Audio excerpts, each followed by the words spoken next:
शेतकरी बंधूंनो, इथे बॅक साईडला निशिगंधचा प्लॉट आहे. हे तुम्ही बघताय ते निशिगंधाचं झाड. माझं नाव कोलेश्वर अंजली.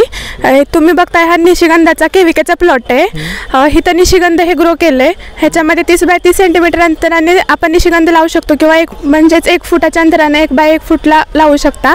ह्याच्यामध्ये निशिगंध ग्रो करताना ना ट्यूबर असतंय, म्हणजे कंद. त्या कंदाच्या साहाय्याने तुम्ही लावू शकता. त्या कंदासाठी तुम्ही आधी ट्रीटमेंट जर केली ना तर ते कंद लवकर ग्रो होण्यासाठी तुम्हाला जास्त हेल्प करू शकतं.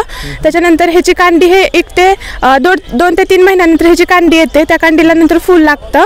ते फूल तुम्ही आहे असं कांडी म्हणून किंवा विकू शकता किंवा त्याचबरोबर तुम्ही कळी काढून सुद्धा विकू शकता.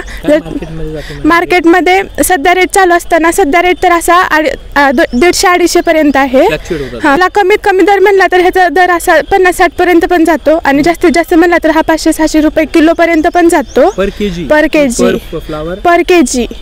हां, आणि ह्याचं हे तरी उत्पादन हे आता त्या वजनावर डिपेंड राहते. त्या फुलाचं वजन कशावर आहे त्याच्यावर डिपेंड राहते. ही लावलेली व्हरायटी ती प्रज्वल व्हरायटी. तुम्ही ह्याच्यावर जास्त करून कुजवा की मूळखोड किंवा करपा हे 2च रोग जास्त करून पडतात. त्यासाठी तुम्ही डायमिथेन हा एक फर्टिलायझर आहे ते यूज करू शकता. आणि ह्याच्या ग्रोथसाठी तुम्ही NPK 100-50-50 वगैरे तुम्ही वापरू शकता. ह्याच्यासाठी एप्रिल मे मध्ये तुम्ही लागवड केली ना तरी चालतंय. उशिरा लागवड केली तर तुम्हाला फुल उत्पादन जरा कमी प्रमाणात भेटेल. हां, स्पेसिंग हे 30 बाय 30 सेंटीमीटरचं ठेवलेलं आहे, म्हणजे 1 फूट बाय 1 फूट ठेवलेलं आहे तुम्ही. हां, बरोबर आहे.